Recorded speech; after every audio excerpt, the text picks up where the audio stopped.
नमस्कार दोस्तों, आप सभी का स्वागत है मेरे इस नए चैनल अंबिका राय। मैं आज आपके सामने मौलिक अधिकार के अगले पार्ट जो है संस्कृति एवं शिक्षा संबंधी अधिकार जो है उसके बारे में वर्णन करने जा रहा हूँ। ये मेरी छठी क्लास है।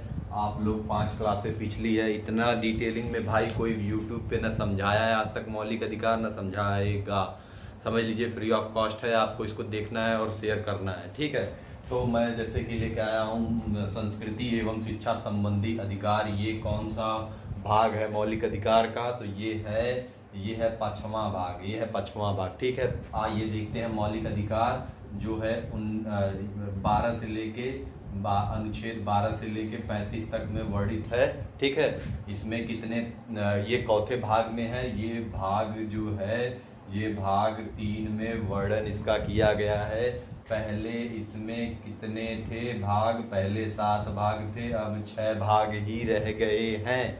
ध्यान में रखिएगा दोस्तों, ये बहुत ही महत्वपूर्ण है कि पहले इसमें 7 भाग थे, अब 6 ही भाग रह गए हैं। एक भाग कौन सा हट गया है? तो वो संपत्ति के अधिकार को हटा दिया गया है। कौन कौन सा अनुच्छेद हटा है? 19 का और 31 को हटा दिया गया है। अब ये किस में रखा गया है? तो ये 300A में रखा गया है और अब ये कानूनी अधिकार कहलाता है, ठीक है। ये पिछला रिवीजन हो गया। ये कहाँ से लिया गया है? संयुक्त राज्य अमेरिका से लिया गया है। इसमें कितने भाग है? 6 भाग है। समता या समानता का अधिकार, स्वतंत्रता का अधिकार, शोषण के विरुद्ध अधिकार और शिक्षा संबंधी अधिकार जो था दिया था पिछले वाले वीडियो में, ठीक है।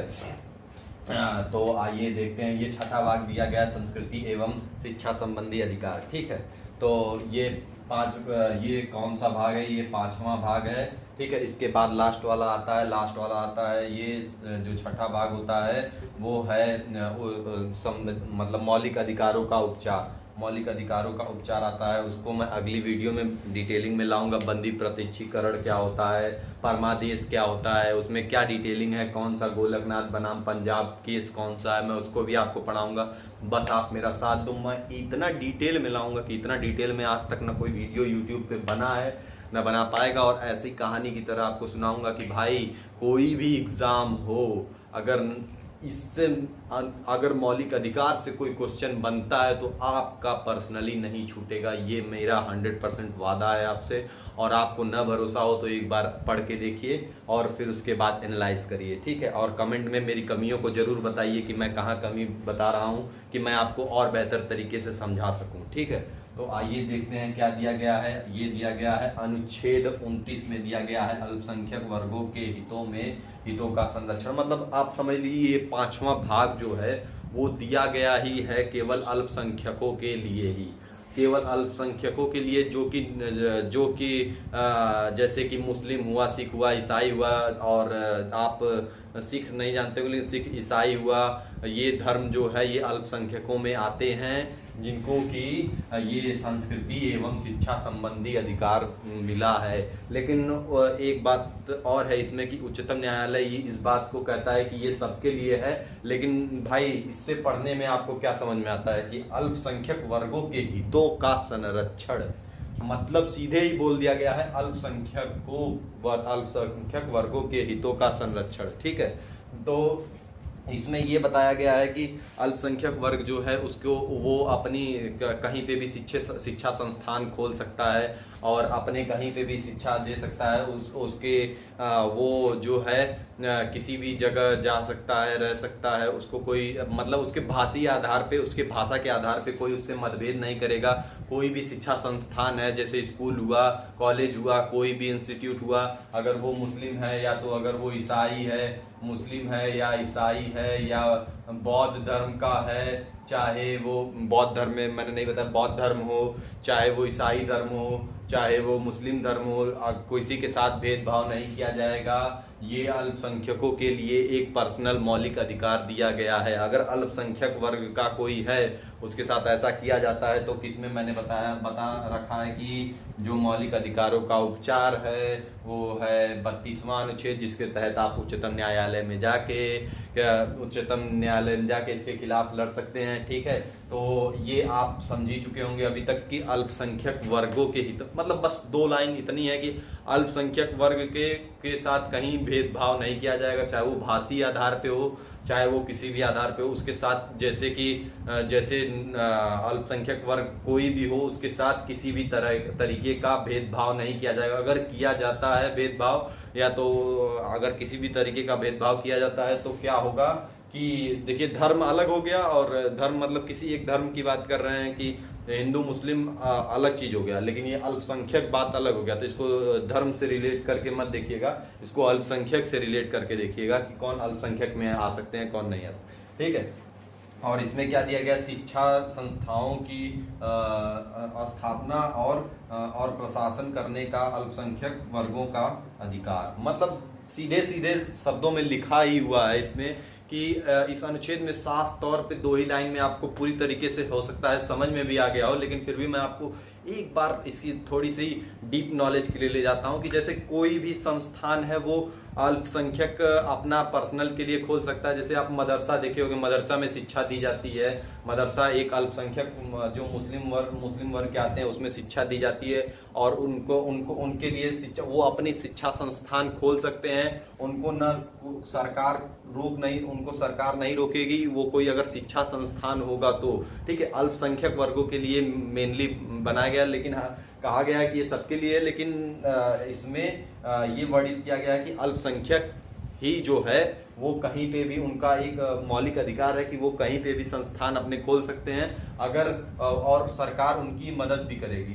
इन सब चीज़ों के लिए सरकार उनकी मदद भी करेगी, ठीक है, ये भी कहा गया है। और पूर्ण रूप से वो वहाँ पे शिक्षा ले सकते हैं और सही कर्मों की तरफ आगे बढ़ सकते हैं, ठीक है। वो तो उनके ऊपर डिसाइड करता है वो किस कर्म के लिए आगे बढ़ते हैं, लेकिन जो लिखा हुआ है इसमें वो तो इतना ही लिखा हुआ है कि प्रशासन करने और अल्पसंख्यक का अधिकार, जो कि अल्पसंख्यक वर्ग के, अब मैं ये समझाना चाहूँगा जैसे कि प्रशासन करने का अधिकार, जैसे ये हो गया कि संसद में मुस्लिम भी रह सकते हैं, हिंदू भी रह सकते हैं, किसी भी, जैसे संसद हुआ, उच्चतम न्यायालय हुआ, हाई कोर्ट हुआ, किसी भी, ऐसा नहीं है कि आप सरकारी तौर पे नहीं रह सकते। उनका अधिकार है कि वो अल्पसंख्यक हो चाहे किसी भी वर्ग के हों, उनको भी मान्यता मिलेगी, जितनी की सबको मिलती है, उसी हिसाब से उनकी संख्या के आधारित पे निर्णय लिया गया है कि वो जो है कि उनको भी अधिकार मिलेगा। वो भी जैसे कि आप बहुत सारे नेताओं को देखे होंगे जो मुसलमान वर्ग के हैं, ईसाई वर्ग के हैं, सिख वर्ग के हैं, बहुत सारे नेताओं को आप आसपास देखे होंगे। खैर, नेताओं से लेके ही ये बात एक्सप्लेन की जा सकती है, क्योंकि वो सबसे बढ़िया जरिया है कि अगर राज्यसभा हुआ, लोकसभा हुआ, चाहे किसी भी नौकरी की बात हुई, किसी भी चीज़ में उनको अधिकार है, कोई उनके अधिकार से वंचित नहीं कर सकता है। जो ये कहते हैं कि अगर आप मुस्लिम हैं, या तो आप सिख हैं, आप ईसाई हैं, तो आपको भारत देश में नहीं मिलेगा, तो ये एकदम 1% की कोई ऐसा प्रावधान ही नहीं है कि उनको ना मिले। वो अगर अल्पसंख्यक है तो उनको ज्यादा मान्यता दी जाती है इन सब चीजों के लिए, ठीक है, ज्यादा मान्यता दी जाती है। प्लस पॉइंट ये है कि जिसकी जनसंख्या ज्यादा है उसके लोग ज्यादा रहेंगे। अब आप ही के घर में 10 लोग हैं तो 10 लोग में से 3 लोग नौकरी पाएं, और बगल वाले के घर में 2 लोग हैं, 2 लोग में से 1 लोग पाएं, तो तब भी इक्वलिटी ही मानी जाएगी।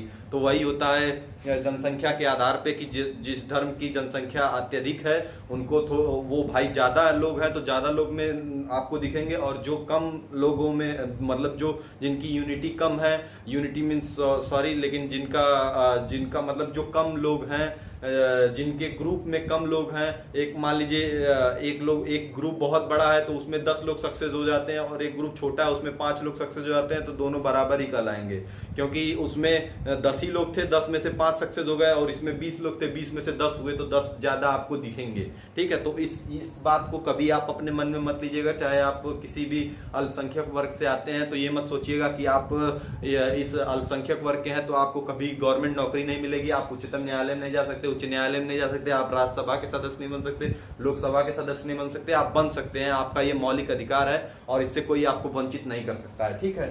तो अगर करता है, तो अगर ऐसा कोई कार्य करता है तो आप सीधे उच्चतम न्यायालय में जा सकते हैं, उच्चतम न्यायालय में इसका प्रावधान आपको दिया गया है। ठीक है, इसी के साथ धन्यवाद दोस्तों। प्लीज मेरा सपोर्ट करिए, मैं आपको इससे बढ़िया बढ़िया टॉपिक लाऊंगा, डिटेल में लाऊंगा, ऐसा समझाऊंगा ना भाई कि दिमाग में जो है घुस जाएगा और भूलोगे नहीं। अब देखिए मैं रिलेट करके आपको समझा दिया हूं, अभी तक हो सकता है कि आपको सब बेहतर से बेहतर समझ में आया। अगर समझ में आया तो दोस्तों लाइक करें, सब्सक्राइब करें और शेयर करें।